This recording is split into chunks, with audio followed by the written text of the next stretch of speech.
Chernobyl அணு பேரழிவு இடம் பிரியாட் அருகில் அதிகாரப்பூர்வமான சுற்றுலா தலமாகும்.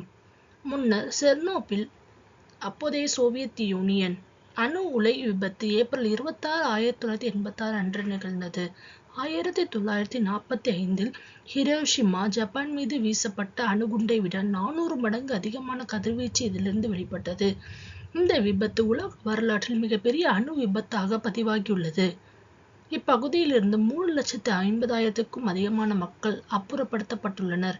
நிரந்தர மனித குடியேற்றத்திற்கு கடுமையான கட்டுப்பாடுகள் இன்றும் அந்த இடத்தில் பின்பற்றப்படுகிறது. தற்போது உக்ரைன் மற்றும் பெலாரஸை கொண்ட இப்பகுதியில் விபத்து நடந்து 33 ஆண்டுகளுக்கு பிறகு ஏராளமான விலங்குகள் மற்றும் 200க்கும் அதிகமான பறவை இனங்கள் வசிக்கின்றன.